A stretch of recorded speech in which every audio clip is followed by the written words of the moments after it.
Hello, you wonderful people, and welcome to another episode of Super-Fanta-Fi. This being a show where we talk about TV shows of the supernatural, fantasy, and/or science fictional genre. For today's episode, I'm going to talk about the latest episode of Charmed. A lot of really interesting things went down in this episode, so let's break it down. Obviously, the situation is the Charmed ones still don't have the power of three, and obviously Maggie's the one that's still kind of mulling it over in her head, like, okay, so if we don't have the power of three, it's not because of Abigail. Abigail got in her head that maybe it's an issue with them, but then they're kind of like, we don't have to worry about the power of three because like we have our three badass powers on our own, but then you meet and you're like, yeah, but there are some things that are so powerful you need the power of three to defeat. That kind of immediately crosses your mind. But obviously, Harry's also at the same time figuring out this whole Darklighter situation because it's like, well, we need him to find out like what the faction's up to, but it can't let him out because if anything happens to the Darklighter, it happens to Harry. So it's kind of like it's too much of a risk. So why kind of take that chance? But they go to they find something in Portland, and it turns out to be Bruce, and he's got captured someone, and then he ends up showcasing what basically the faction's been up to, that basically they control these monsters, which are basically resurrected dead people with monsters abilities. Interestingly enough, the actor, that dude who if I'm not mistaken, because I could be wrong, I believe that's the dude who is Swamp Thing, because obviously there's like the actor who plays him as a human, but when he's actually Swamp Thing, that dude, I believe that the dude who plays the creature, I believe that's the actor who played Swamp Thing in the 2019 show. I think I could be mistaken, but I thought I caught a glimpse of something like that online, so I was like, hey. But nevertheless, poor Bruce got killed by the same creature because Maggie ended up breaking his watch because none of their power, Maggie's power didn't, Mel's power didn't work, and neither did Macy's. So it's kind of, nothing they did could beat it without the power of three. So it ends up getting away. But they find a lady in the back of her trunk, and it's like, okay, so what's this all about? They take her back, and then we find out, like, the moment she steps into the facility, it's like, oh, welcome back, Elder Celeste. I'm like, wow. That was kind of an interesting surprise. I thought she'd be like some witch or something. Did not expect her to be an elder. That's really interesting. Well, to be fair, she is a witch because she is an elder. But regardless, you get what I mean. I thought she'd be just kind of like some regular witch or something. Sure, figured she'd be something important, but just to think that like, oh, you're an elder, it's kind of interesting because we were under the assumption literally all of them are dead, and it turns out Harry recognizes her because she's actually the lady who created this spell that basically made it so that making white lighters, so pulling out the dark lighter side. So it's like, and for Harry, it's like, it's you who did all this stuff. Like, he wants to be nowhere near it. And even Macy's like, we're going to potentially need her help, so we should go back. But for him, it's like, no, because being around her makes him feel something he's never felt before. And she's like, what? And he was like, anger. Because to be fair, like, all his negative emotions, all that was kind of taken, like, all the negative aspects of, like, his human nature are inside the dark lighter. So he's all good, and, like, he's a little more optimistic. He's a little more chipper and stuff like that. It doesn't mean he doesn't, but it seems like those very negative emotions that could drive someone to kind of go evil, I think that those are what's kind of really stripped away. So like, your anger and stuff like that. So it's, so I just thought that was just kind of an interesting element to kind of see, like, for him, I guess this was like one of the first instances of him actually feeling that anger. And so obviously the whole conversation becomes like, all right, so basically they took what this Celeste had came up with, this spell that they're using to basically transfer magical powers, which part of me was wondering, was like, is that going to turn into something later? Like, that seems like such a big plot point in the whole, like, transfer, because apparently she had made copies and made a copy of this before it was like the digital age, because it turns out she's fairly old. And at first she says Leo, because me and Leon are like, Leo? And she's like, oh, Leonardo da Vinci, because at first when she said Leo, I was like, wait, what? Because I was getting confused. I'm like, wait, like, as in Leo from the original show? And then she said Da Vinci. I was like, oh, okay. Which, to be fair, it could have also been like Leo DiCaprio. But the fact of the matter is, that threw me for a loop. I know, like, I like to read too much in this stuff. So part of me is like, the fact is they included that pause made me go like, could that have been like a wink and a nod towards the original? But then it's most likely like, no, it was just kind of like supposed to represent obviously her having, it's like, oh, me and Leonardo were so tight. Because it's like, oh, Leo, you know him, right? It's like, oh, you must have heard of him or something like that. And even saying that he basically took some of her ideas. So it's meant to be that, but once again, my brain overthinking stuff. I'm like, my brain overthinking things. It's like, oh, it's definitely a reference to Leo from the original Charm Show. It's like, no, it's not. My brain likes to believe it is, but it's not. But nevertheless, so that's how the faction is doing what they're doing. And also, but it's like, oh, they wouldn't be able to get to the book because they need a magical creature to do it for them. Oh, you mean like a dark lighter? And it's like, oh, so that I'm surprised. Well, jumping around, but I'm surprised they didn't find, because like the ultimate thing was like they would basically have to fuse Harry and his Dark Lighter back together. That would be the ultimate, like, how they kind of resolve that situation. I'm just surprised that it was something that wasn't really delved into, but that's beside the point. Getting into the episode, obviously she's about helping to get, the power of 3 back for them, because I love the fact that she's like, oh, did you go? It's like, yeah, we went through, lost our powers. Oh, did you? Yeah, we went to see the Guardian. I was like, I love that she's bringing up stuff. It's like if they had met her a couple of episodes earlier, they could have surpassed all that stuff for just randomly stumbling across all that they needed to go through to get their powers back and everything. I just think that's kind of funny, and I think that's kind of the point. But nevertheless, she ends up activating a spell, and I like how they handle the episode, because you never know, like, it kind of turns into that thing, almost like this Inception thing of like, is that real or is it not? But obviously, like, first up, we're in like Macy's dream, and the fact is she steps into the house, and you're like, what? At first, I was thinking it was kind of similar, and I've made this reference before, kind of like in that episode when Cole alters reality, and the fact is that Paige like happened to like be, her powers kind of out of whack at the time, so I think was it she kind of sneezed or something and her powers activated and she missed the reality shift, so she was still herself when no one else remembered the original reality.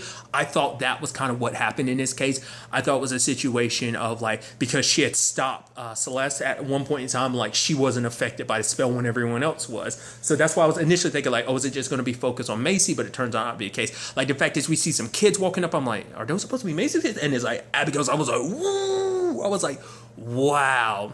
And so having to kind of confront with that, like, oh, because obviously, like, Macy dealing with the fact is of like, oh, she doesn't like that. And then the fact of the matter is we end up finding out, like, apparently she got married to Julian, but things didn't work out because she went to continue her research and stuff like that. And she had much success in that area. Sadly, marriage-wise, that didn't work out. And it turns out because basically she walked away from the power of 3, she walked away from her sisters, and they were like, oh, we were proud of you, supported. We see, like, it seems like Maggie is the more supportive. It seems like Mel kind of almost to a certain extent resents her, because it's like, oh, hey, I was actually surprised that you decided to show. It just seemed like Mel kind of resented her a little bit for it, but that was kind of interesting. And it's like, oh, apparently Abigail stripped her demon side away and became that replacement of power of 3, which I'm like, could that can't actually happen.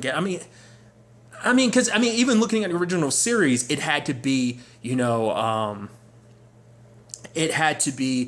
blood relative, a half sister that kind of filled that role anyway. So it's not like just any stranger could. But I guess it didn't matter because in the context of like what this meant, because it's like, and I thought it was kind of interesting because obviously each world kind of feeds on someone's fears. Because obviously, like for Macy, her fear was kind of just being kind of like, she always felt like an outsider to the whole, it's kind of interesting because her whole thing is she wanted to kind of be to herself sometimes. And I think for her to kind of be cast out of like the family, almost like feeling like she was replaced, and also seeing Harry with Abigail, because for her, she's like, I see Abigail the way no one else is willing to see her. Like she's still, like, the fact is in this alternate reality, she still had her demon side and she was playing victim, and like, oh, Harry, she's going crazy. I was like, Abigail is really good at kind of shifting everything to kind of make herself look like the victim in this situation. I thought that was kind of, you kind of felt bad. And and it's like, oh, like, because Abigail was like, oh, kicking your ass is essentially going to be like a great anniversary present. And then Macy was like, oh, you really think that's what's going on? And we see her proceeding to kick Abigail's ass. But I just, but sadly, when it was all said and done, she ended up killing Maggie. And I'm wondering, obviously that is a through line. We'll get to that soon enough. But it was just interesting to know that that was kind of her fear, just kind of being like left aside by her family, kind of feeling like, and losing Harry, because like the fact of the matter is, despite the complicated situation they're in, like she does care about Harry like that. And it's like, oh, feeling responsible for killing Maggie. But then she wakes up and I was like, so the other 2 aren't under the spell either. I was like, what's up with that? But then it's like, Maggie has a vision about the monster, but like Mel's like, are you sure? And I'm like, why is she treating you like that? She runs in and everyone's looking at her at safe space, looking at her weird. She runs into Jordan. Jordan's like, oh, okay. And he's playing with her and she's like, what are you doing? Why are you not taking me seriously? And she looks and sees that she's a little girl, which has obviously always been Maggie's fear, that no one would take her seriously because she'd always be seen as kind of the little girl. And it was also like, what was it?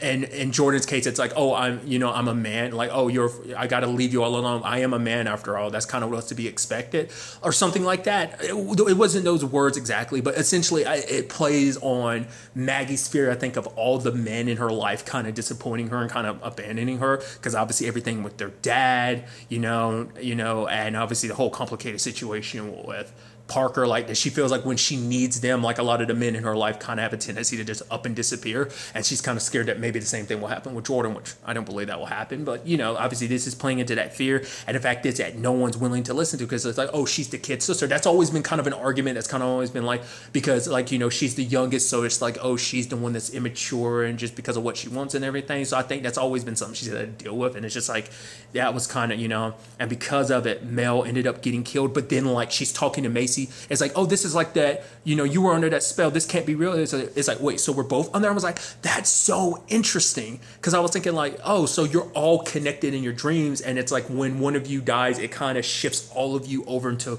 the other person's nightmare situation. I thought that was interesting. Obviously Harry returns to find out like, well, what's going on. But it was interesting because Celeste, was explaining like, no, they will wake up. Usually what happens is when they die, they wake up, which is so interesting because it's kind of like Legacies kind of had a similar episode. Wasn't it like 2 weeks ago? Was it? Wasn't. Yeah, it was like 2 weeks. Yeah, 2 weeks ago, they had an episode like this. So I thought that was just kind of interesting to me. But regardless, but the fact is, because she was like, oh, the moment it's about facing your fear and stuff like that. But Harry is like, their fear isn't dying. Their fear is losing each other. And it's like that, once again, that being the main through line. And basically every time each one of them dies, once all three of them have died, they're kind of trapped in there forever. So the last one that needs to die is Macy. But when it was all said and done, like, Mel found herself locked up in like this mental hospital where they're locking up witches and stuff like that. So she manages to get out, and it's like Maggie and Macy are like tied to some, are about to be burned at the stake type of situation. And it turns out Jordan isn't actually Jordan; it's his ancestor that got his whole family line cursed by being like, oh, you're this witch finder and stuff like that. So I thought that was interesting, especially because how that plays into Mel's fear, because it was even what he said. It's like, because Mel always doubts herself. That was kind of her biggest issue, because she believes like she's going to fail everyone that she cares about, including her sisters, but also like, oh, I'm not going to be good enough to save the world type of situation. So that's kind of where her fear came into play. But luckily Harry shows up in time, and it turns into a thing of like, okay, so where do like, we got to protect Macy. And so Harry because at first Mel wants to sacrifice herself, but then Maggie was like, no, I'll do it. But then Harry was like, no, I'm the White Lighter. It's my job to protect you guys. So the fact of the matter is, and it's like, Macy was like, the fact of the matter is, maybe this is just kind of how it is. Like, what if this isn't just, what if this is real? But they're like, real or not, we'll always protect you. Like, even if it means we have to die, like, we will like protect you. That's what their bonds between each other. So when it happens, though, they do end up all waking up. But it's turned to a thing of like, okay, so is this real or not? And so they go back to the scene of the crime and find like a witch had been killed by the creature. And so basically this whole thing was about conquering their fear and everything. And the fear was of like each other dying. But at the end of the day, it's like, we're all going to die eventually. So, but the fact of the matter is, it's not about how we die. It's about how we live.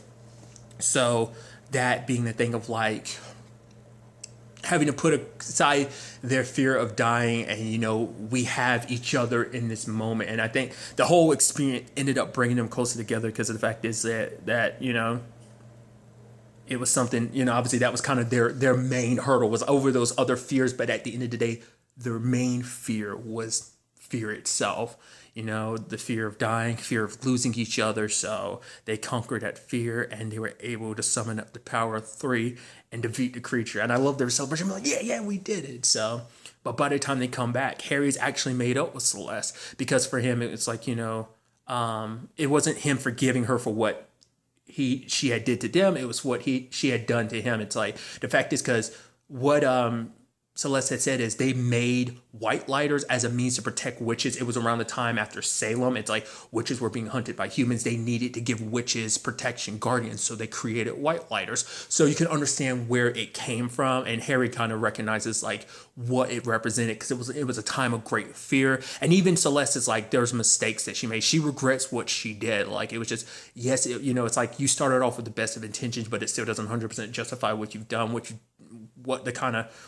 pain she caused people by doing what she did, or her and other elders do what she did, so she can understand. So but at the end of the day, like, she is willing to stick around and help, but she's like, no, they're like, no, you go ahead and hide. Like, the fact of the matter is, whatever's coming with the faction and stuff, we'll handle it. Because it's such an interesting element, because she brings up the fact is that, like, obviously humans, tackling the magical kingdom, getting magical powers will be the destruction of everything. And it's like, it's so interesting because obviously I never even thought about it before, but obviously humans have threatened the magical world before.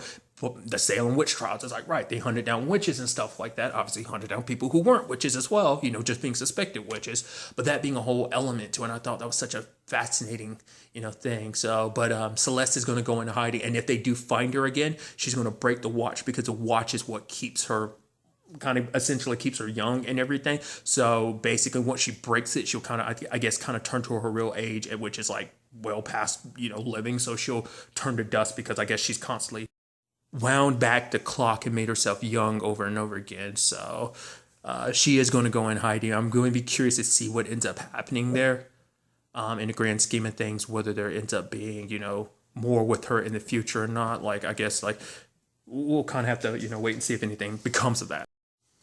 But what's interesting too, I forgot to bring this up, was the fact that Celeste ended up teaching them that basically their map it doesn't only just tell you where, witches are that are in danger. She shows that it can also be used to track down demons. Because once again, all the secrets to that command center they had no idea about. So I'm assuming that's going to be something they're going to be using a lot more going forward. But still, it's going to be interesting to see where all this kind of takes us, now that, the power of three has been reunited. I even love them at the end, kind of holding their hands up and just kind of like, it's like, all right, let's take these, this power of three, it's for a test run and stuff. So it's definitely going to be interesting to see where all this goes as they, battle against the faction and everything that they have in store. Once again, they're still unaware that Julian's aunt, what's her name, Vivian, is behind the faction, kind of the head honcho of it all. So definitely going to be interesting to see where all this ends up taking us going forward into the next episode. But really, that's all I want to talk about. Till the next time we meet, be happy, be safe, live life to the fullest, and enjoy it. Good day and good